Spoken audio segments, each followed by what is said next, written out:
కాలం కరిచాక మూడవ భాగం. రెండవ భాగంలో మీనాక్షి పరిస్థితి తెలిసి ఆమెకు తల్లిదండ్రులు బాగా బాధపడుతూ ఉంటారు. ఎలాగైనా మీనాక్షికి అబార్షన్ చేయించాలని వైద్యం చేసే మనిషిని పిలిపిస్తారు. ఇక మురళిని తల్లి చాకచక్యంగా ఊరు దాటిస్తుంది. అంతేకాకుండా భర్త సహాయంతో విశాఖపట్నంలో మెడికల్ కాలేజీలో చేర్చురమ్మని సలహా ఇచ్చి పంపిస్తుంది. కథ కొనసాగుతుంది. మర్నాడంతా మీనాక్షి బాధపడుతూనే ఉంది. ఆమెనెవ్వరూ ఓదార్చలేదు. సరికదా పైపెచ్చు నొప్పి అమితమైనప్పుడు గట్టిగా మూలగమోతే చాలే గొంతు తగ్గించు, నలుగురు వినగలరు అనే తల్లి మందలింపుకి గురైంది. రంగనాథం గారు ఊరడించాల్సిన సమయంలో వైముఖ్యాన్ని ప్రదర్శిస్తున్న భార్య కర్కసత్వాన్ని సహించలేక ఆమెను వారించిన ఫలితముండదు కనుక జాలిగా తన కేసి చూసే కూతురికి మొహం తప్పించి ఆ రోజులో చాలా భాగం పబ్లిక్ పార్క్లోనే గడిపేశారు. ఎంత తిరిగినా గూటికి వెళ్ళటం తప్పనిసరి కదా. పొద్దు గూకాక కాళ్ళీడ్చుకుంటూ ఇంటికి చేరుకున్నారు. అప్పటిదాకా తప్పించుకున్న నరకం మళ్ళీ ప్రత్యక్షం. నోటిలో కొంగు కూరుకొని మంచం మీద వంకర్లు తిరిగిపోతోంది మీనాక్షి. రాయిలా కట్టెదుట అమానుషమైన దారుణాలెన్నో జరిగిపోతున్నా చలించని గుళ్ళో దేవుళ్ళా తనకేం సంబంధం లేనట్టు కూతుర్ని కన్నెత్తైనా చూడక తన పని తను చేసుకుపోతోంది రాజ్యలక్ష్మమ్మ. మగవాణ్ణి నేనే దాని బాధ చూడలేక తలక్రిందులవుతున్నానే. కండలో కండ, రక్తంలో రక్తం పంచి ఇచ్చిన తల్లి ప్రాణమే రెట్టింపుగా బాధపడాల్సిన మనిషి ఇంత శిల అయిందేమిటా అనుకున్నారు రంగనాథం గారు భార్య గురించి వేగటుగా. ఆయనకేం తెలుసు మానసికంగా ఆవిడ ఎంత చిత్రహింస పడుతోందో. కూతురు కంటే 1000 రెట్లు రంపపుకోత అనుభవిస్తోంది ఆవిడ. తన నిగ్రహం ఏమాత్రం సడలినా కన్నీటి కడలి చెలియలి కట్ట తెగిపోతుందని, ఆ దుఃఖస్రవం తింటిల్లిపాదిని ముంచివేస్తుందని తెలుసు ఆవిడకి. అంచేత గరుడుగట్టిన దానిలా బిగువు నటించి మౌనం వహిస్తోంది. ఏవేవో పనులు కల్పించుకొని వాటిలో లీనమైపోవాలని ప్రయత్నిస్తోంది. రాత్రి మళ్ళీ రంగమ్మ వచ్చింది. మరో మోతాదు తాగించి వెళ్ళింది. భగభగమండే మంటపైన పెట్రోలు చల్లితే మరింత ప్రజ్వలినట్లుగా మీనాక్షి పడే బాధ మరీ అధికమైపోయింది. ఒకటే నొప్పి కడుపులో పేగుల్ని సాగదీస్తున్నట్టు, మెలితిప్పుతున్నట్టు విపరీతమైన బాధ. పైగా ఆ నరకయాతన కిక్కురుమనకుండా అనుభవించవలసి రావటం ఎంతటి హింస అది. ఆ రాత్రి ఎలా గడిచిందో, ఎలా తెల్లవారిందో మీనాక్షికి తెలియదు. ఆమెకు తెలుస్తున్నదల్లా క్షణక్షణానికి అతిశయిస్తున్న బాధ అంతే. పొద్దు కరకరా పైకొచ్చే కొద్దీ నెప్పుల తీక్షణత ఎక్కువైంది. ఒక రోజంతా ఓర్పుగా సహనంతో మూలుగనేది బయటికి రాకుండా దిగమింగిన ఆ పిల్ల ఇక ఇప్పుడు మితిమీరిన బాధని ఓర్చుకోలేకపోతోంది. తల్లి గద్దింపులు లక్ష్యపెట్టే స్థితి కూడా దాటిపోయింది. అమ్మా అయ్యో అని ఆ పిల్ల పెట్టే కేకలు చుట్టుపక్కల ఇళ్లల్లో ఉన్న వారి చెవుల్లో దూరటం. ఒకరిద్దరు పెరటి గోడ మీద నుంచి తొంగి చూసి రాజలక్ష్మం పిన్ని మీనాక్షి ఒంట్లో బాలేదా అని పరామర్శించటం జరిగింది. రాజలక్ష్మమ్మ విచారంగా మొహం పెట్టి నిన్నట్నుంచి కడుపు నొప్పని ఒకటే గగ్గోలెడుతోందమ్మా, అజీర్తి చేసిందేమోనని వాంపువ్వు వేసి చూశాను, ఏది నెమ్మళించనే లేదు, ఈరోజు మరీ ఎక్కువైంది అన్నది. ఈ రోజుల్లో ఏ రోగాన్ని తక్కువగా అంచనా వేసి అశ్రద్ధ చేయకూడదండి, వెంటనే డాక్టర్కు చూపించండి, అదేం నొప్పో ఏమిటో అంటూ సలహా ఇచ్చింది మరొకావిడ. ఈ వేళ కూడా చూసి అదే చెయ్యాలనుకుంటున్నాం అని చెప్పి తెలివిగా ఎట్లాగో వాళ్ళని మభ్యపెట్టింది రాజలక్ష్మమ్మ. మధ్యాహ్నం 2 అయింది. మీనాక్షి పరిస్థితి విషమించింది. నెప్పులకి తాళలేక మధ్య మధ్య స్పృహ తప్పుతోంది. గాంభీర్యం తొణికిసి కళవళపడింది రాజలక్ష్మమ్మ. 3 గంటలకి అంట్లు తోమడానికి వచ్చిన అచ్చమ్మ కూడా మీనాక్షిని చూసి ఆందోళన పడింది. నాకేమో చిన్నమ్మని చూస్తుంటే మన పరిస్థితి దారుణంగా అనిపిస్తోందమ్మా, ఎందుకైనా మంచిది రంగమ్మని ఒకసారి పిలుచుకొచ్చేదా అన్నది సంకోచంగా. పట్టపగలు రంగమ్మ తన ఇంటికి రావడం అంటే మీనాక్షి కడుపు నొప్పి ఏమిటో, రంగమ్మ అక్కడ చేసే పనేమిటో డప్పుతో చాటించటం కదూ. నలుగురిలో నగుబాటైన బ్రతుకు ఏం బ్రతుకు, ఇంకా బ్రతుకు బతకడం ఎందుకు, చచ్చే చావొచ్చింది. జారిపోతున్న ధైర్యాన్ని కూడగట్టుకొని రాజలక్ష్మమ్మ వద్దు చీకటి పడిని అన్నది మొండికెత్తినట్టు. అచ్చమ్మ వెళ్ళిపోయింది. వరండాలో గంగవేరులు ఎత్తినట్టు పచార్లు చేస్తున్నారు రంగనాథం గారు. ఈ రోజు ఆయనకి బయటికి కూడా వెళ్ళాలనిపించటం లేదు. ఎక్కడికి వెళ్ళినా మనసు నిలిచిపోయేది ఇంటి దగ్గరే. పడిన చోటే వెతుక్కోవాలట మనసు. పెదాలు బిగించి నొప్పి తొక్కి పెడుతూ నిస్సహాయంగా మూగగా రోధిస్తున్న కూతురు చుట్టూరానే పరిభ్రమిస్తూ ఉండగా మనశ్శాంతి కోసం శరీరాన్ని ఎక్కడెక్కడో తిప్పి ప్రయోజనం లేదని ఇంటి పట్టునే ఉండిపోయారాయన. కూతురు మంచం తాపుల్నే తచ్చాడుతూ మీనాక్షి అని కేక పెట్టినప్పుడల్లా లబలబలాడుతూ ఏమ్మా ఏం తల్లి అని లాలిస్తూ దగ్గరగా చేరబోయాడు. కానీ రాజ్యలక్ష్మమ్మ మీరిక్కడ ఉండకూడదు, వరండాలో కూర్చోండి అని నిక్కచ్చిగా చెప్పడం వల్ల ఇష్టం లేకపోయినా తప్పనిసరిగా వరండాలోకి వచ్చేశారు. ఉండి ఉండి లోపల నుంచి నొప్పి ఉధృతమై మీనాక్షి చేసే ఆర్తనాదంతో చర్నాకోలు చురుకు తగిలిన గుర్రపిల్లలా ఎగిరిపడే గుండెను దాచుకుంటూ నిట్టూర్పులు విడుస్తూ కూర్చుండిపోయారు. రాజ్యలక్ష్మమ్మ స్థితి ఆయనకు తీసిపోలేదు. మధ్య మధ్య తెలివి తప్పిపోతున్న మీనాక్షిని చూస్తుంటే తెచ్చిపెట్టుకున్న ధైర్యం తుడిచిపెట్టుకుపోయిందావిడికి. మనసు కకావికలమైపోతోంది. ఏ పనిలో జ్వరబడదామన్నా బుద్ధి నిలకడగా లేనందున చేస్తున్న పని అస్తవ్యస్తంగా తయారవుతోంది. ఇక లాభం లేదని అన్ని పనులకి స్వస్తి చెప్పి కూతురి సమక్షంలోనే కూలబడిపోయింది. మగతలోకి జారుకుంటున్న కూతురి మొహం మీద నీళ్లు చిలకరించి విసనకర్రతో విసురుతూ తెల్లగా పాలిపోయిన మీనాక్షి బలహీనంగా మూలుగుతూ మళ్ళీ స్పృహలోకి రావటాన్ని చూసి దుఃఖం ఆపుకోలేక జలజల కన్నీరు రాల్చింది. లోకానికి విరిచి చేతులారా బిడ్డను ఎక్కడికి ఈడుస్తున్నాను అని లోపల వాపోయింది. ఆకాశం తళుకు నక్షత్రాల నల్ల ముసుగు కప్పుకుంది. అచ్చమ్మ రంగమ్మతో సహా వచ్చింది. వీళ్ళు పడినంత గాబరా రంగమ్మ పడలేదు. నీరసం మూలాన కళ్ళు తిరుగుతున్నాయేమో. బలానికి తేలిగ్గా జీర్ణమయ్యే ఆహారం హార్లిక్సో బాలో గంటకి ఇస్తూ ఉండండి. ఈరోజు ఘాటైన డోసు ఇచ్చి వెళ్తాను. పొద్దునకంతా మీ అమ్మాయికి వచ్చిన కష్టము కడుపు కూడా తుడిచిపెట్టుకుని పోతాయిలేండి అన్నది వెకిలిగా నవ్వుతూ. ఆ తరువాత ఒప్పుకున్న డబ్బుతో సగం అత్యవసరం ఉన్నదంటూ రంగనాథం గారిని అడిగి పుచ్చుకొని మిగతా సగం రేపు అచ్చమ్మ చేత పంపమని మరీ చెప్పి వెళ్ళిపోయింది రంగమ్మ. రంగమ్మ చెప్పినట్టే తెల్లవారకుండానే అందరి మనస్తాపాలు పరిసమాప్తమయ్యాయి. కెవ్వమన్న కేకతో వరండాలో మంచం మీద మగతగా కునుకుతీస్తున్న రంగనాథం గారు ఉలిక్కిపడి లేచి లోపలికి పరిగెట్టారు. విరుచుకుపడిపోతున్న భార్యని, రక్తంలో మునిగి కట్టెలా బిగుసుకుపోతున్న కూతుర్ని చూస్తూనే కొయ్యబారిపోయారు. ఘాటైన ఆ నాటు ఔషధాన్ని బలహీనంగా ఉన్న మీనాక్షి శరీరం ఇముడ్చుకోలేక వికటించింది. ఫలితంగా ఆ అమ్మాయి ప్రాణాలనే బలి తీసుకున్నది. పొదిగే గుడ్లని నిర్దయగా కబళిస్తున్న కాలనాగును చూస్తూ తల్లి పక్షి చేసే గగ్గోలులాగా దూడనెత్తుకుపోతున్న కసాయివాణ్ణి చూస్తూ కట్టుకొయ్యకు కట్టివేయబడ్డ ఆవు అలమటిస్తూ చేసే ఆక్రందనలాగా చీకటిని చీల్చుకుంటూ కెవ్వుమంటూ రాజ్యలక్ష్మమ్మ వేసిన కేక డన్లప్ పరుపు మీద సుఖంగా పవళించి కొడుకు వివాహ వైభవాన్ని టెక్నికలర్లో కలలు కంటున్న కామేశ్వరమ్మ మధుర స్వప్నాన్ని చెదర్చివేసింది. ఉలిక్కి పడుతూ మేలుకున్నది కామేశ్వరమ్మ. చుక్కలు వెలవెలబోతూ తూర్పు తెరతెలవారుతున్న ఈ సమయంలో పక్షుల కలకూజితాలు మాత్రమే అప్పుడప్పుడు స్వల్పంగా వినవస్తున్నాయి. ఆ నీరవ నిశ్శబ్ద వాతావరణాన్ని భగ్నం చేస్తూ పెరట్లోంచి రంగనాథం గారి గద్గద కంఠస్వరం, తల్లి మీనా, ఈ ముసలాళ్ళని మోసం చేసిపోయావా అమ్మా అంటూ గుండె లవిసిపోయేలా విలపించడం చెవులకి స్పష్టంగా వినిపిస్తోంది. కామేశ్వరమ్మ గుండెనెవరో సన్నగా కోత పెడుతున్నట్టుగా అయింది. ఎంతైనా ఆమెది ఒక మాతృహృదయమే. చటుక్కును తన పక్కనే నిద్రవుతున్న పసిబిడ్డను గుండెలకి హత్తుకుంటూ మీనాక్షి చచ్చిపోయిందా అనుకున్నది బాధగా. ఆమె మనసు 3 రోజుల వెనకటి సంఘటన గుర్తు చేసింది. ఆ రోజు నడిరాత్రి వేళ వీధి గేటు తీసిన చప్పుడైంది. అప్పుడే మంచినీళ్లకని లేచిన తనకది వినిపించింది. కొద్దిగా భయసందేహాలు కలిగాయి. భర్త కూడా ఇంట్లో లేడు. కలప ఖరీదు చేసేందుకై పొరుగురు వెళ్ళాడు. ఎలాగో ధైర్యం తెచ్చుకొని లేచింది. పడగ్గది కిటికీలోంచి చూస్తే గేటు తలుపు ఓరగా కనబడుతోంది. కిటికీ దగ్గరగా వెళ్ళి చీకట్లోకి కళ్ళు చికిలించి చూసింది. 2 ఆకారాలు నిశ్శబ్దంగా లోనికి రావటం లీలగా కనిపించింది. ఎవరు వారు అని కేక వేయబోయి ఆగింది. వారిద్దరినీ ఆడవాళ్లగా గుర్తించి ఆశ్చర్యపడింది. వారు పెరటివైపు దారి పట్టారు. తను ఆదరాబాదరాగా వంటింట్లోకి వెళ్ళి కిటికీలోంచి పెరట్లోకి తొంగి చూసింది. రంగనాథం గారింట్లోకి వెళ్తున్నారు వాళ్ళు. మహాలక్ష్మమ్మ స్వయంగా లోనికి ఆహ్వానిస్తోంది. వాళ్ల ఇంట్లోంచి వరండాలో పడుతున్న లైట్ వెలుగులో వాళ్ల ఇరువురిని తాను బాగానే చూడగలిగింది.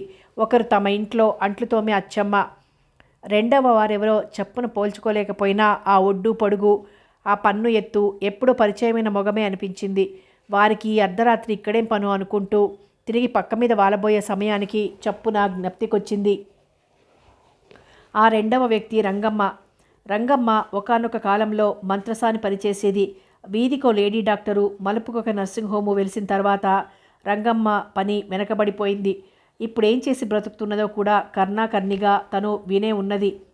ఇప్పుడు ఇంత అపరాత్రి వేళ రంగమ్మ రంగనాథం గారింటికి రావాల్సి వచ్చిన విశేషమేమిటో తనకు ఆ క్షణంలో తేటతెల్లంగా అర్థమైపోయింది. ఎందుకో గాని భారం దించినట్టు తేలికపడింది మనస్సు. నిజమే, అంత నాటకమాడి భర్త చేత కూడా కాదనిపించింది. తన మార్గం నిష్కంటకం చేసుకున్నాన్ని ఓ పక్క మురుస్తోంది.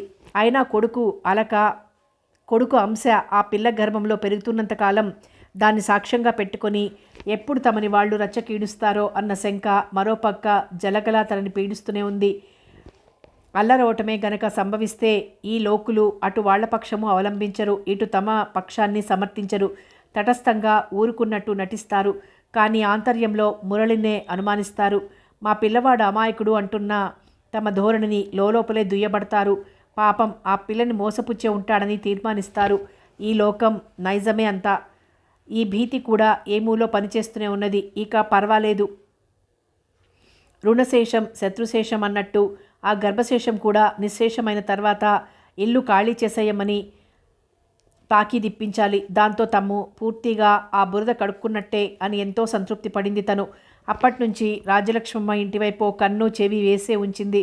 అచ్చమ్మ రాకపోకలు గుసగుసలు ఓరకంట పరికిస్తూనే ఉంది. క్రితం రోజున మీనాక్షి మూలుగులు ఇరుగు పొరుగులతో రాజ్యలక్ష్మమ్మ చెప్పే కళ్ళబొల్లి కారణాలు సైతం అన్నీ వింటూనే ఉంది. అంతకంతకు వారింట్లో పెరుగుతున్న అలజడి, వారి ముఖాల్లో చేరుకుంటున్న నైరాస్యము చూస్తున్న కొద్దీ ఆ పిల్ల ఏమవుతుందో అన్న ఆందోళన తనకి కలిగింది. సరిగ్గా తన పని సాగింది కాదు. తెల్లవారకుండానే తను అనుమానించినంత అయింది. తప్పుడు వైద్యం ఎంత ముప్పు తెచ్చింది. రంగనాథం గారి మిగతా కొడుకులు కూతుళ్ళు వచ్చారు. జరపాల్సిన తతంగాలన్నీ యథావిధిగా జరిపించారు. ఇరుగు పొరుగుల మనసుల్లో మీనాక్షి మరణం పట్ల ఎన్ని సంశయాలు పుట్టగొడుగుల్లా పుట్టుకొస్తున్నా దుఃఖ సముద్రంలో మునిగి ఉన్న వారి మీద అవాకులు చెవాకులు పేలటానికి కానీ, తెలిసి తెలియని అపవాదులు వేయటానికి కానీ సాహసించలేకపోయారు. ఇక్కడేముందిక, మా వెంట వచ్చేయండి అన్నాడు రంగనాథం గారి పెద్ద కొడుకు విశ్వం తండ్రితో. అవును, ఏముంది ఇక్కడ. ఇదివరలో అయితే మీనాక్షి ఉండేది. ఆ పిల్ల పెళ్ళి పేరంటము చెయ్యాలన్న బాధ్యత ఉండేది. పండగ పబ్బం జరపాలన్న సరదా ఉండేది. చీరా సారె పెట్టాలన్న ముచ్చట ఉండేది. పురుడు పుణ్యం చూడాలన్న కోరిక ఉండేది. ఇవన్నీ కొడుకుల ఇంట్లో ఉంటే తీరవన్న భయం ఉండేది. ఇప్పుడేముంది, అన్నీ మీనాక్షితో పాటే మట్టిలో కలిసిపోయాయి. తమకేం కావాలిక? గుప్పెడు మితుకులు, జానెడు గుడ్డ, బారెడు చోటు ఇస్తామన్న హామీ చాలు. ఎక్కడుండేటందుకైనా సిద్ధమే. మౌనంగా తన అంగీకారం తెలిపారు రంగనాథం గారు. రంగనాథం గారి కుటుంబం శాశ్వతంగా ఆ ఊరు నుండి తరలిపోతున్న రోజున ఇరుగు పొరుగు, తెలిసిన వారు, స్నేహితులు ఒక్కరొకరు వచ్చారు. సానుభూతి చూపించి ఉపశమన వాక్యాలు పలికి వీడ్కోలు చెప్పి సెలవు తీసుకున్నారు. పెద్ద చిన్న సామాన్లన్నీ సర్ది బండికెక్కించారు కొడుకులు. ఒక్క రాజ్యలక్ష్మమ్మ తప్ప అంతా రిక్షాలెక్కారు. పెద్ద కొడుకు విశ్వం తల్లి భుజం చుట్టూరా చెయ్యి వేసి నింపాదిగా నడిపించుకొస్తున్నాడు రిక్షా దగ్గరికి. అప్పటి రాజ్యలక్ష్మమ్మ వాలకం హృదయ విదారకంగా ఉన్నది. కూతురు పోయాక ఎవరెంత బ్రతిమిలాడినా ఆవిడ మెతుకు కొరకలేదు, కన్ను ముయ్యలేదు. మీనాక్షిని తలచి భర్త, కొడుకులు, కూతుళ్ళు బోరుమని ఎంత ఏడుస్తున్నా ఆవిడ కంట నీటి బొట్టు రాలేదు. మతి చలించిన దానిలా కూర్చున్న చోటునే ఉండిపోతున్న ఆవిడ చూపు చూసేవారికి రేపో మాపో ఈవిడ ప్రాణము ఆఖరే అనుకునేటట్టుగా తయారైంది. ప్రేతకళ్ళపడిన ఆకారంతో, వీడిన శిరోజాలతో, నిప్పు కణికల్లా ప్రజ్వలిస్తున్న కన్నులతో, అస్తవ్యస్తంగా నేలును జీరాడుతున్న చీరతో, ప్రాణం ఏమాత్రమూ లేని శరీరాన్ని కొడుకుపై మోపి అడుగులు అడుగు వేసుకుంటూ నడిచొస్తున్న రాజ్యలక్ష్మమ్మ గేటు సమీపంగా వచ్చి ఆగింది. హఠాత్తుగా వెనుతిరిగి చూసింది. కుతూహలం కొద్దీ అప్పుడే లోపల నుంచి తొంగి చూస్తోంది కామేశ్వరమ్మ. ఒక్కసారి పిచ్చి బలంతో కొడుకు చేతుల్ని విదిలించుకుంది రాజ్యలక్ష్మమ్మ. ఒక్క ఊపున రెండంగల్లో వరండా మెట్లన్నీ లంఘించి కామేశ్వరమ్మ ఎదుటికి దూకింది. నా బిడ్డను మింగావు, నా కడుపున చిచ్చు పెట్టావు, జ్ఞాపకం ఉంచుకో నా మాట. నీకు ఆడపిల్ల ఉంది. నా ఉసురు, నా బిడ్డ ఉసురు నీకు నీ బిడ్డకు తగిలి తీరుతుంది. ఆవేశంతో ఊగిపోతూ భద్రకాళిలా హుంకరిస్తూ శపిస్తున్న తల్లిని బలవంతాన లాక్కుపోయి రిక్షాలో కూలవేశాడు విశ్వం. రిక్షాలు సాగిపోయాయి. అప్పటి వరకు విద్యుద్ఘాతం తగిలిందాన్లా దిమ్మెరపోయిన కామేశ్వరమ్మ మొహాన నెత్తురు బొట్టు లేదు. తెలివి తెచ్చుకున్న మరుక్షణం గజగజ వణికిపోతూ లోపలికి పరిగెత్తింది. ఉయ్యాలలో ఆడుకుంటున్న పాపను అమాంతం లేవనెత్తి గుండెల కదుముకొని కళ్ళు మూసుకుంటూ ఏదో అస్పష్టంగా గొణుక్కుంది. ఎవరిని తలిచి ఏమని వేడుకున్నదో ఆ భగవంతుడికే తెలియాలి. ఒకరి జీవితం అతి విషాదాంతం కావటానికి కారకుడైన మురళి విశాఖపట్నంలో హాయిగా ఖుషిగా రోజులు గడిపేస్తున్నాడు. తాను నడిసంద్రాన్ని విడిచి వచ్చిన అబల జీవితం ఏమై ఉంటుందో తెలుసుకోవాలన్న యోచన అతనికి ఇసుమంతైనా కలగలేదు. అడిగిందే తడువు జేబు నింపుతున్న తండ్రి, వెనక వత్తాసిస్తున్న తల్లి అండ ఉన్నంతకాలం అతనికి ఇటువంటి క్షుద్ర విషయాలు మనసుకు పట్టించుకోవాల్సిన అవసరమూ లేదు, రాదు.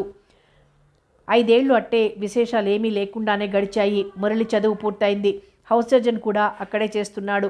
దీర్ఘకాలం హాస్టల్ జీవితంతో విసిగెత్తిపోయిన మురళి బయట రూమ్ తీసుకుని ఉంటున్నాడు. మురళికి దొరికిన గది మేడ మీద ఉన్నది. అద్దె చాలా ఎక్కువే, కానీ ఇంటి వారితో ఏ సంబంధం లేకుండా సపరేట్గా అటాచ్డ్ బాత్రూము, లావెటరీ అన్ని సౌకర్యాలు ఉన్నాయి దానికి. గది వెనుక వైపున ఉన్న కిటికీలోంచి సముద్రం చాలా దగ్గరగా కనిపిస్తూ ఉంటుంది. పందెపు గుర్రాల్లా నురగలు కక్కుతూ పరిగెత్తుకొచ్చే కెరటాలు ఒడ్డు ఉరుసుకుంటూనే చేవ చచ్చినట్టు పడి తరిగి కరిగిపోవటం గమ్మత్తుగా కనిపిస్తూ ఉంటుంది.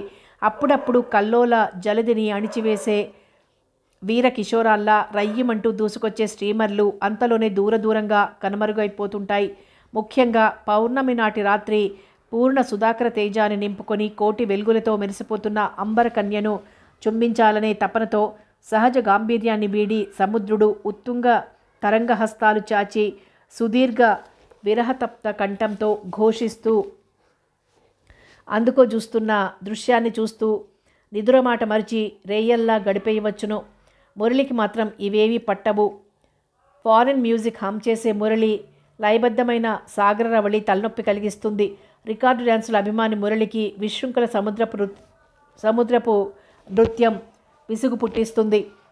సౌందర్యం ఎల్లప్పుడూ ఎలాంటిదైనా ఆరాధ్యనీయమే. కాకుంటే సౌందర్యాన్వేషకుల తీరుల్లోనే తేడాలు కానవస్తాయి.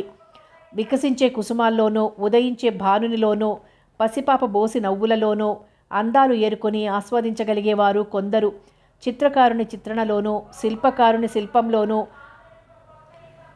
కవనంలోనూ అందాలు వెతుక్కుని ముగ్ధులయ్యేవారు కొందరు. కత్తరింపు జుట్టు కదలికలోనూ లిప్స్టిక్ పెదవుల నిగనిగలోనూ నైలాన్ కుంగుల రెపరెపలలోనూ కనిపించే అందాలకు పరవశించేవారు మరికొందరు. ఈ మూడో కోవకు చెందినవాడు మురళి. బయట నుంచి గదికి రాగానే కిటికీ కింద తలుపులు మూసేసి అన్నీ బాగానే ఉన్నాయి కానీ ఈ సముద్రపు రొదే ఈ గదికున్న ఓ పెద్ద న్యూసెన్స్. ఇదిగాక ఏ లేడీస్ హాస్టల్లో ఈ పక్కన ఉన్నట్టయితే బహు పసందుగా ఉండేది అని విచారిస్తూ ఉండేవాడు. అంతేగాని గంటల తరబడి పక్క మీద దొర్లితే గాని నిద్ర పట్టని తనకి పడుకునేదే తడువుగా కన్నులు మూతపడిపోయి తెల్లవారే వరకు గాఢ నిద్ర పట్టడానికి కారణం స్వచ్ఛమైన ఆ కడలి పవనాలే అని తట్టేదే కాదు మురళికి. కళ్ళుండి గుర్తించలేకపోయిన ఆ అందాల్ని అతనికి పరిచయం చేయటమే కాకుండా అతడు అతి చులకనగా ఏముంది, గండ్రైసుక, ఉప్పు నీళ్లు, చలిగాలి అని తీసి పారేసిన సముద్రానికి అతని ఊహించనైనా లేని భావార్థాల్ని సమన్వయపరిచి చెబుతూ అతన్ని విభ్రాంతిలో ముంచిన వ్యక్తి హిమబిందు. మురళి ఇంటి ఓనర్ రంగారావు గారు ఓ రిటైర్ అయిన మిలిటరీ ఆఫీసర్. హిమబిందు వారి గారాల పట్టి. మురళి ఆ గదిలో ప్రవేశించిన 15 రోజుల తర్వాత అతనికి హిమబిందు దర్శనమైంది. పరీక్షలు రాసి సెలవులకి మేనత్త ఊర్లో గడిపి ఆ రోజున ఇంటికొచ్చింది హిమబిందు. ఆ అమ్మాయి టాక్సీ దిగటాన్ని ఓ చేత్తో దిగటాన్ని ఓ చేత్తో హ్యాండ్ బ్యాగు, ఓ చేత్తో సూట్ కేసు చలాగా మోసుకుంటూ కాలితో గేటు నెట్టి చకచక నడుచుకుంటూ ఇంట్లోకి వెళ్ళటాన్ని వీధి వైపు కిటికీలో అద్దం పెట్టుకుని షేవ్ చేసుకుంటున్న మురళి చూస్తూనే ఉన్నాడు. ఎవరీ మెరుపుతీగా అని అబ్బురపడ్డాడు. కూజాతో మంచినీళ్లు పెడుతున్న పనిపిల్లని అడిగి ఆ మెరుపుతీగా అయ్యగారి బొట్టె హిమబిందమ్మ అని మాత్రం తెలుసుకున్నాడు. ఇంకా కొత్తయ్యే హడావిడి పడి అంత ఇన్ఫర్మేషన్ అప్పుడే దాని నుంచి రాబట్టాలనుకోవడం ఏమంత మంచిది కాదు. ఇన్ని ఆరాలు నీకెందుకయ్యా అని అది తిరిగి ఆరా తీయొచ్చని జడిసి అంతటితోనే ఊరుకున్నాడు. అదృష్టం బావుండి అనుకోకుండా ఆ సాయంత్రమే అన్ని వివరాలతో పాటు హిమబిందు పరిచయ భాగ్యం కూడా లభించిందతనికి. ఆ రోజు సాయంత్రం హాస్పిటల్ డ్యూటీ ముగిశాక నేరుగా గదికొచ్చి చక్కగా ముస్తాబై అబ్బాయిల ఈవినింగ్ డ్యూటీ అదే పేమెంట్ పహరాకి వెళ్ళబోతున్న మురళిని ఇంటి ముందున లాన్లో కుర్చీలు వేయించుకొని కూర్చుని కూతురితో చదరంగం ఆడుకుంటున్న రంగారావు గారు చూశారు. ఇలా రావోయ్, మా బేబీని ఇంట్రడ్యూస్ చేస్తాను అని పిలిచారు. ఎదురు చూడని ఈ అవకాశానికి ఆనందంగా ఉన్న కొద్దిగా తడబాటు పడ్డాడు మురళి. అదేమిటో రంగారావు గారి కంఠస్వరం అదిలించినట్టుగానో ఆజ్ఞాపించినట్టుగానో వినబడుతుంది. దగ్గరగా వెళ్ళి ఆయన చూపించిన కుర్చీలో బుద్ధిమంతుళ్లా వినయ మొలకబోస్తూ కూర్చున్నాడు. శరీరము తాపము ఉపశమించే చల్లగాలి, కళ్ళకింపుగా చుట్టూరా గాలికి ఊగులాడే పువ్వుల మొక్కలు, కాళ్ళ కింద మెత్తగా పచ్చటి పచ్చిక, ఎట్ట ఎదుట మనసు ఉర్రూతలుగించే హిమబిందు లావణ్యపు శోభ. ఒక్క హిట్లర్ మీసాల మిలిటరీ ఆఫీసర్ గారిని తప్పిస్తే వాతావరణం ఆనందంగా హుషారుగా ఉంది. మా అమ్మాయి Himabindu degree course second year చదువుతోంది. బ్యాడ్మింటన్, టేబుల్ టెన్నిస్ బ్రహ్మాండంగా ఆడుతుంది. ప్రస్తుతం చెస్లో కూడా ఛాంపియన్గా అయిపోవడానికి ట్రై చేస్తోంది అని చిరునవ్వు నవ్వి, అన్నట్టు నువ్వు చూడలేదు కానీ మా బేబీ ప్రైజ్ కప్పులతో మా బీరువా పూర్తిగా నిండిపోయింది. తను సంపాదించిన అపురూప వస్తువుని గురించి ఊరిస్తూ చెబుతున్న చిన్న కుర్రాడిలా సహజ గాంభీర్యంతో చిరుదరహాసం చిందుతుండగా కూతురి ప్రజ్ఞలు గొప్ప చేసి చెప్పుకోవడంలో రంగారావు గారు తన్మయులైన తరుణంలో అదే అదనుగా 1 నిమిషం పాటు మురళి హిమబిందుని నఖశిఖ పర్యంతం సెర్చ్ చేశాడు. ముదురు వైలెట్ రంగు బెల్ బాటంకి పింక్ కలర్ లూజ్ బ్లౌజు, పొట్టిగా దుబ్బుగా ఉన్న నొక్కుల జుత్తుని ఒద్దీకగా బంధించిన నల్లని క్లిప్పు, చేతులకి మెడకి చెవులకు పైన ఏమీ సింగారించని నిరాడంబరం హిమబిందు ఆధునికతకు ప్రతీకలా ఉంది. మరగకాచిన పాల వంటి మేనఛాయ, చెక్కుటద్దాలపై గులాబీ రేకుల నునుపు మెరుపు, నెన్నుదురు మొదలుకొని కాలి చిటికిన వేలి వరకు అణువణువు తొనికిసలాడుతున్న లావణ్యపు లాలిత్యం, కోమలత్వము హిమబిందు అందానికి అధిదేవతలా ఉంది. మురళి రెప్పలార్చడం మర్చిపోయాడు. చెంపకి చేయి చేర్చి దృష్టి చదరంగం పావుల మీద నిలిపిన హిమబిందు మటుకు అతని రాకని పట్టించుకున్నట్టే లేదు. మన గెస్ట్ రూమ్ అద్దెకిచ్చింది ఇతనికే, పేరు మురళి, హౌస్ సర్జన్ చేస్తున్నాడు అని తండ్రి అతని గురించి చెప్తున్నప్పుడు మాత్రం సభ్యతకి ఒక్కసారి రెప్పలెత్తింది. రోజు కనపడే ఏ పేపర్ బాయ్నో పోస్ట్ జవాన్నో చూసినట్టు ఏమాత్రం ఆసక్తి వ్యక్తపరచని సాదా చూపు చూస్తూ చేతులు జోడించి నమస్తే అని చెప్పి తిరిగి ఆటలో లీనమైపోయింది. మురళి ఉత్సాహం సగం చల్లారింది. అందగత్తెనన్న మిడ్స్బాట్ కాబోలు అనుకున్నాడు మురళి. ఆ మాటకొస్తే తనకు మాత్రం ఏం తక్కువ? అందం లేదా? పర్సనాలిటీ లేదా? క్వాలిఫికేషన్ లేదా? ఆస్తిపాస్తి లేదా? తనకెంతుండాలి అతిశయం? తనని చిన్నచూపు చూస్తుందేమోనన్న అనుమానంతో మనసు చివుక్కుమనిపించి తక్షణం లేచిపోయాడు మురళి. రంగారావు గారు సర్వెంటు షర్బత్ తెస్తున్నాడు ఉండు అంటున్నా ఆగక మర్యాదగా సారీ అని చెప్పి సెలవు తీసుకుని వెళ్ళిపోయాడు. హిమబిందు ఒట్టి అహంభావి అని తేల్చుకున్న మురళి నిర్ణయాన్ని కొద్ది రోజుల్లోనే మార్చుకోవాల్సి వచ్చింది. ఆ రోజు ఆదివారం. మురళికి ఆఫ్. మధ్యాహ్నం మెస్లో భోంచేసి వచ్చాక రూమ్లోనే ఉండిపోయాడు. ఏదో మెడికల్ జర్నల్ తిరగేస్తూ. ఓరగా ఉన్న తలుపులు తోసుకొని నునుపరిమళం మోసుకొస్తున్న పిల్ల తెమ్మరలా లోపలికొచ్చింది బిందు. ఆమె ఆకస్మిక ఆగమనాన్ని ఊహించని ఆశించని మురళి విస్మయం చెందాడు. ఆ రోజు అంతలా బిగదీసుకున్న మనిషి ఈరోజు ఉరమని పిడుగల్లే పిలవా పెట్టకుండా ఎందుకు వచ్చిద్దమ్మా అని ఆలోచిస్తూనే మంచం మీద పడుకున్న వాడల్లా చటుక్కున లేచి కూర్చొని రండి రండి అంటూ ఆహ్వానించాడు అప్రయత్నంగా. మిమ్మల్ని డిస్టర్బ్ చేయలేదు కదా? ఏమాత్రం సంకోచం లేకుండా అతని మంచం ఎదురుగా ఉన్న కుర్చీలో కూర్చోబోతూ, ఏమీ తోచక టైంపాస్ చేయడానికి వచ్చాను, నాకు కంపెనీ ఇవ్వగలరా అన్నది చిరునవ్వుతో. ష్యూర్. అనుమానం విడిచిపెట్టి ప్రసన్నంగా చూశాడు మురళి. ఆదరాబాదరాగా మంచం దిగి చేతిలో పుస్తకం టేబుల్ మీదకి గిరబాటేసి ఫ్యాన్ స్పీడ్ పెంచాడు. మళ్ళీ వచ్చి కూర్చుని ఎలా సంభాషణ ప్రారంభించాలా అన్న డైలమాలో పడ్డాడు మురళి. 1000 పున్నాగలు ఒకేసారి విరిసినట్లున్న అందమైన ఆమె వదనం చూస్తుంటే ఆమె పట్ల పెంచుకున్న విముఖత్వం కరిగిపోయింది. ఆ కళ్ళల్లో నిర్మలత్వం, మాట్లాడిన ఒక్క మాటలోనే తొంగి చూస్తున్న స్నేహాభిలాష చూస్తుంటే తాను అనుకున్నంత తలబిస్తనం లేదు పాపం ఈ అమ్మాయి దగ్గర. బహుశా ఆ రోజు ఆటలో మునిగి అలా ఉన్నది కామోసు. అదే నిర్లక్ష్యమని తను పొరపాటు పడ్డాడు అని అర్థమైంది అతనికి. ఇంతగా స్థిమితంగా గది నలుమూలల్ని కళ్ళతో పరిశీలిస్తున్న హిమబిందు అరే అంటూ ఆశ్చర్యార్థకంగా లేచిపోయి ఆ తలుపులు మూసారెందుకు అంటూనే వెళ్ళి వెనకవైపు కిటికీ తలుపుల్ని బార్లగా తెరిచింది. ఒట్టినే పాడు హోరు, పిచ్చిగాలి విసుగ్గా నొసలు ముడిచి నసిగాడు మురళి. పాడు హోరా, పిచ్చిగాలా ఆశ్చర్యంగా నొచ్చుకున్నది బిందు. దేవతలు బృందగానం చేస్తున్నట్టు వినబడుతుంది. నాకే ఆ హోరు. అమ్మ అతి ప్రేమగా ఒళ్ళు విసురుతున్నట్టుంటుంది. ఆ చల్లటి గాలి శరీరానికి తగులుతుంటే అంది తన్మయంగా. నవ్వి ఊరుకున్నాడు మురళి. కిటికీ తలుపుల్ని ఆనుకొని నించున్నది బిందు. కిటికీలోంచి వీస్తున్న చిరుగాలి ఆమె నుదుటి ముంగురులతో ఆటలాడుతోంది. ఊసల్లోంచి కనబడుతున్న సముద్రాన్ని తదేకంగా చూస్తూ అప్పుడు చెప్పింది బిందు. ఆ అఖండ జలరాశికి మనుష్య జీవితానికి ఉన్న పోలికలు. కేరింతలతో చేరువై గారాబంగా కాళ్ళు చుట్టేసి అంతలో ఏ చిలిపి తలపో మెదిలి చటుక్కున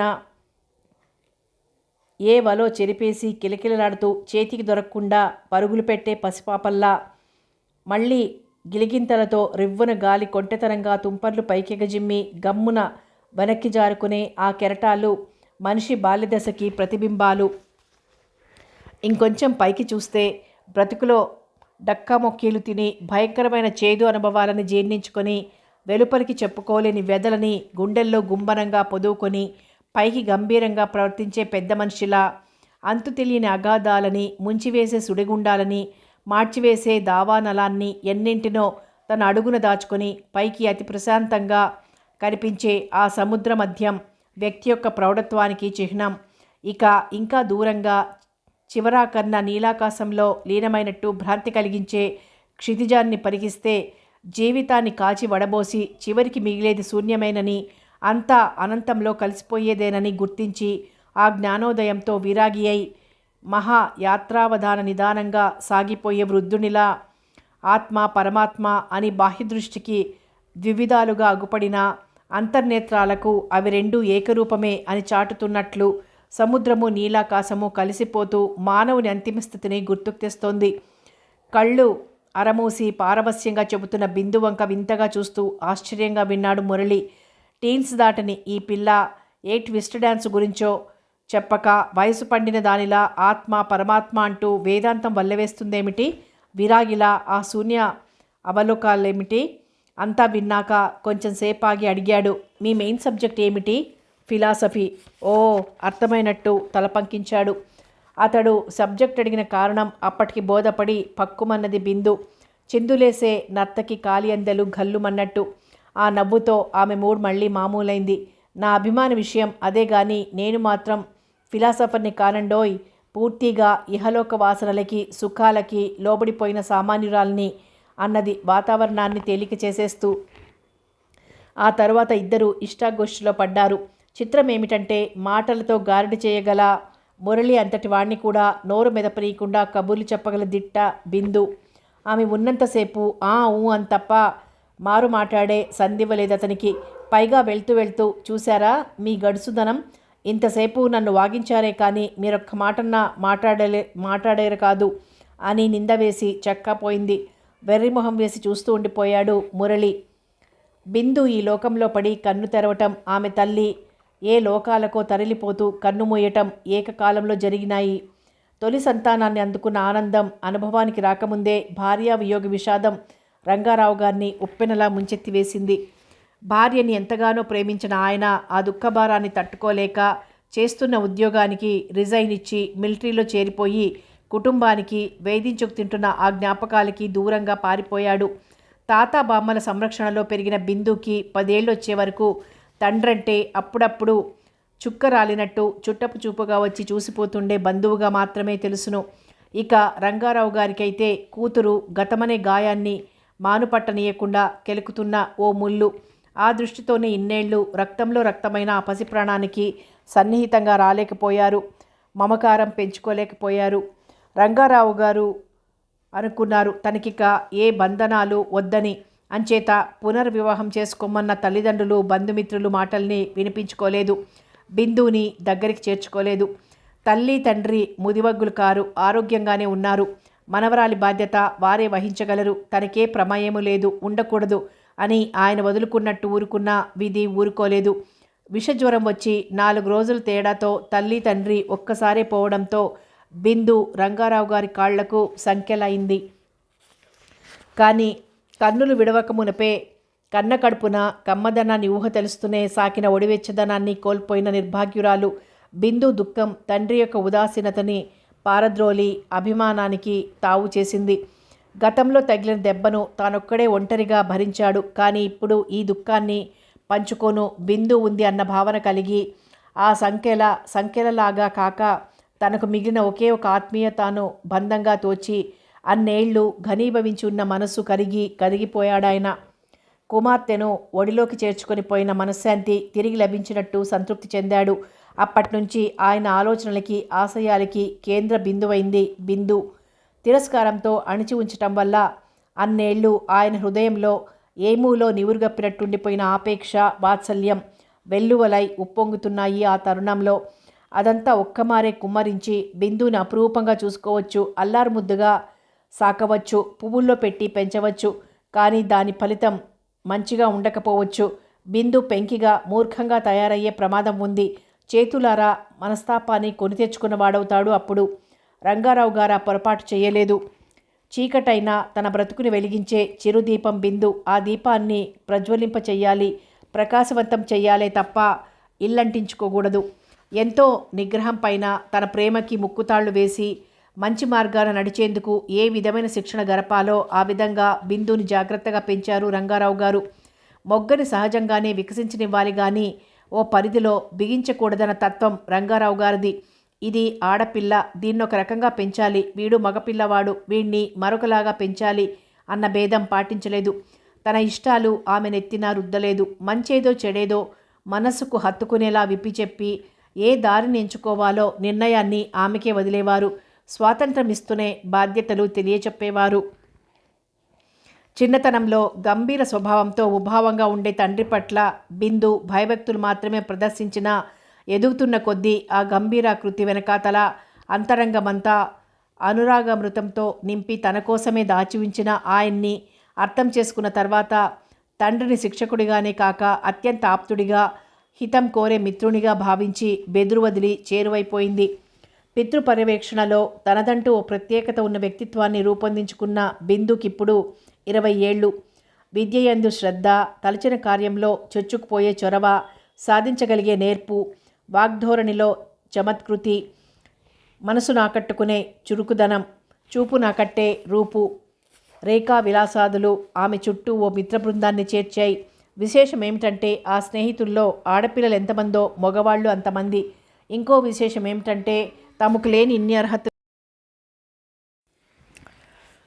ఆ అమ్మాయికున్న. ఆమె స్నేహమాధురి చవి చూసిన ఏ ఆడపిల్ల ఆమెను చూసి ఈర్ష్యపడదు.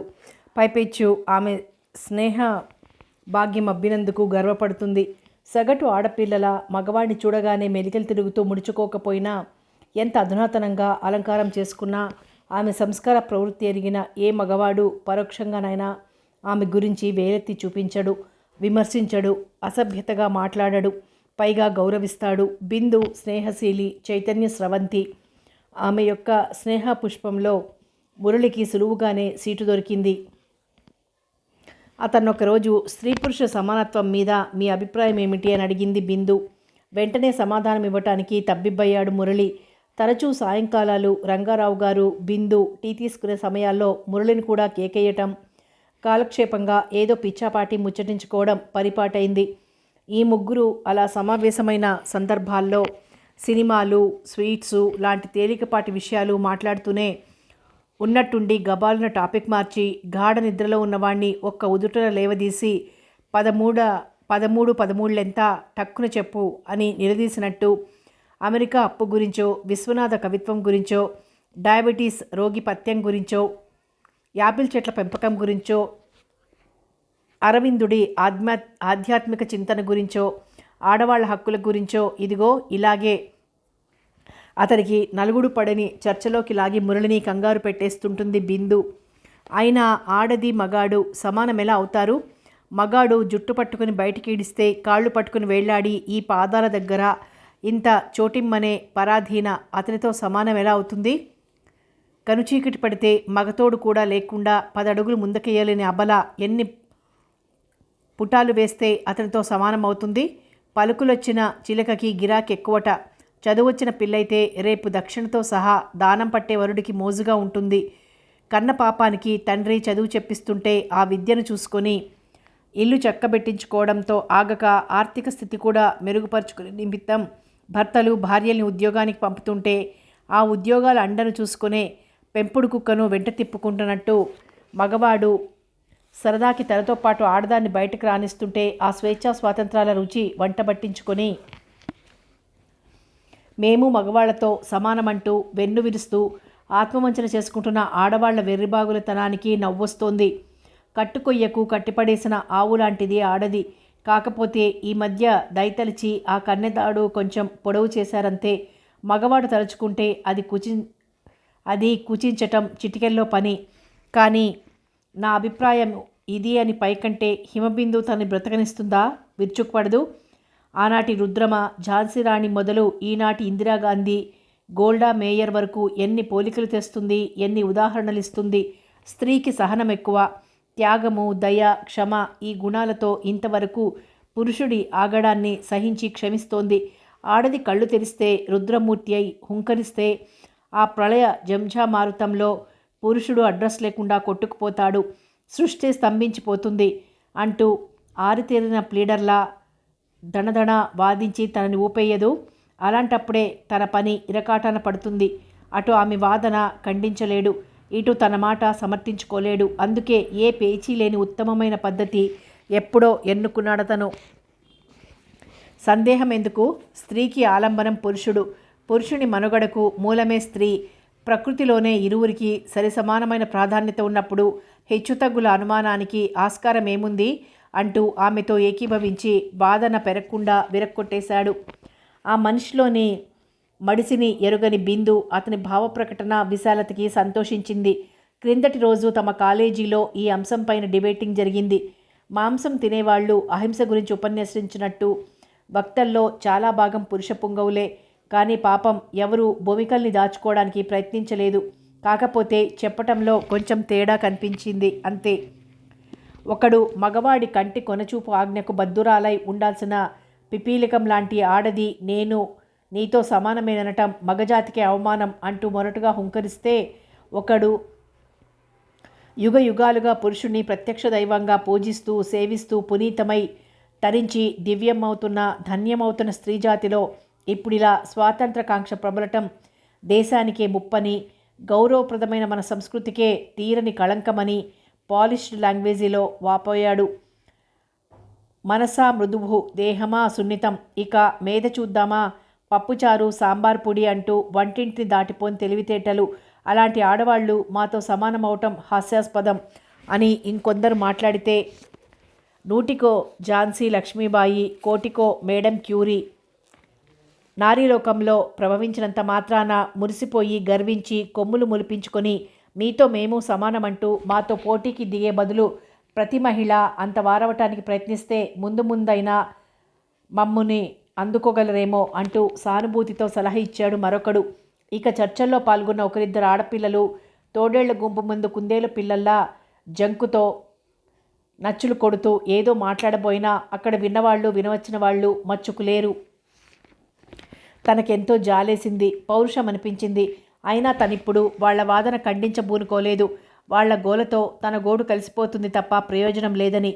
అప్పట్నుంచి అబ్బాయిల్ని తలుచుకుంటే మంటెత్తుకొస్తోంది బిందుకి. పన్నీటి జరుల మురళి అభిప్రాయం ఆ మంటని చల్లార్చిందిప్పుడు. అందరి మగవాళ్ల మాదిరిగా కాదీయన అనే ప్రత్యేక అభిమానం ఉదయించి మురళి మీద ఇదివరకు ఏర్పడిన గౌరవభావం ఇనుమడించింది. మురళికి కావాల్సిందదే. ఏ పరిస్థితుల్లోనూ తన మీద ఆమెకున్న సుముఖభావం చెదరనివ్వకూడదన్నదే అతని ఆరాటం. అసలు బిందు సమక్షంలో అతని సహజ ప్రవృత్తి నిద్రపోతుంది. నిజానికి మెడికల్ కాలేజీలో చేరిన కొత్తల్లోనే తన నడవడిక చాలా వరకు మార్చుకున్నాడు మురళి. ఆడపిల్లను చూడగానే ఈలవేయటం, కన్ను గీటడం, అపభ్రంశపు మాటలు విసరటం లాంటి వికార చేష్టలకి ప్రేరేపించే చిత్తానికి బుద్ధిగరిపి దుడుకుతనం మాన్పించి పెద్దరికం నేర్పాడు. ఆ బుద్ధిమంతనం ఏడిపించే అబ్బాయిలకి ఎదురు తిరగడమే కాకుండా తోక జాడించేలా చేయగల నేర్పున్న అమ్మాయిల ప్రతాపం చవి చూశాక తెచ్చుకున్న మార్పు తప్ప స్వతహాగా వచ్చింది కాదు. మగవాడి భోగవస్తువు ఆడది అన్న అభిప్రాయం అతనిలో మొన్నటి వరకు చెక్కు చెదరలేదు. ముద్దరాలైన కన్య అనుభవయోగ్యమే కాక ఆరాధనీయం కూడా అన్న ఊహ తొలుతగా అతనికి కలిగించింది బిందు. బిందు ఎదుట ఏ చపలత్వానికి లోను కాని పారవస్యంలో ఉండిపోతుంది అతని హృదయం. ఆమె తలంపే అతనికో అనిర్వచనీయమైన ఆనందానుభూతిని ఇస్తుంది. సతతము ఆమె సాన్నిధ్య సుఖాన్ని కోరుకుంటోంది మనస్సు. ఆమె ప్రసన్న వదన స్నేహవీక్షణం కొరకు, ఆమె అభిమానాన అనుగ్రహాల కోసం తహతహలాడుతున్నాడతను. కానీ అంతటి తన్మయత్వంలోనూ అంతటి తహతహలోనూ కూడా ఏవో అపశృతులు వినిపిస్తున్నాయి, అతన్ని కలతపరుస్తున్నాయి. బిందు వస్త్రధారణ, ఆమె స్నేహాలు, స్వేచ్ఛా ప్రవృత్తి పంచదార గుళికల మధ్య వేపగింజల్లా వెగట కలిగిస్తున్నాయి. తాను ఆమెను చేరుకునే త్రోవలో కంటకాలలా బాధిస్తున్నాయి. మిగతా ఆమె బాయ్ ఫ్రెండ్సు ఆమె సంభాషణ చతురతలో తాను అనుభవిస్తున్న థ్రిల్ వాళ్ళు పంచేసుకున్నారే అనే దుగ్ధ. అతికినట్టున్న దుస్తుల్లో ఆమె అవయవ సౌష్ఠవం ప్రభావాన్ని తాను కన్నులతో గోలినట్టే వాళ్ళు తాగేస్తున్నారని జలసి, తనతో వచ్చినట్టే వాళ్లతోనూ తుళ్ళుతుందని, నవ్వుతుందని బిందు మీద అలక. అడ్డమైన వెధవలతోటి స్నేహాలేమిటని ఈయనన్నా కోప్పడరేమని మధ్య మధ్య రంగారావు గారి మీద ఓ గాలి విసురు. అమ్మాయి, ఇది నీకు తగదు అని తనే చెప్పేస్తే సరి అని ఓ అడుగు వేగిరపాటు. ఇంతకీ అలా చెప్పేందుకు ఆమెకు తానెవరిని అన్న విచారం, ఆమెనలా శాసించగలిగే అధికారాన్ని, ఆమెను తన ఆజ్ఞాబంధంలో బిగించగలిగే హక్కుని భుక్తం చేసుకోవాలనే తొందర, ఆ ఆశ ఎప్పటికి తీరేనో అన్న నిట్టూర్పు. మురళి నలిబిలి అయిపోయాడు కొన్నాళ్ళు. ఆ నలిబిలిలోనే అతని హృదయం వెలువరిస్తున్న ప్రణయ సందేశాలు చేరవలసిన చోటికి చేరిపోతున్నాయి. అతని వలుపు బాటకి పునాది పడింది. వసంత వేళ కోకిల కూతకి పులకితం కాని హృదయము, పరువపు వేళ వలపు పిలుపుకి బదులిడని హృదయము ఉండవేమో. బిందు మనసు అందుకు అతీతం కాలేదు. అబ్బాయిల సహవాసం బిందుకి కొత్తేమీ కాదు. కానీ సమవయస్కులు, సహాధ్యాయులు అయిన వారిలో ఎవ్వరూ ఆమె మనోమందిరపు కవాటాలు తెరవ ప్రయత్నించలేదు. మురళి ఆ మందిర ప్రవేశం చేయటమే కాక శృతి చేసిన వీణలాంటి ఆమె హృదయాన్ని తొలిగా మీటిన వైణికుడయ్యాడు. జగత్తంతా ఆ మృదుమధుర ప్రణయగాథ తరంగాలతోనే నిండినట్టు తోచసాగింది బిందుకి. కానీ ఇరువురి మనోగత భావాలు పరస్పరం వెల్లడి చేసుకునే అవకాశం ఇంకా రాలేదు. కథ కొనసాగుతుంది.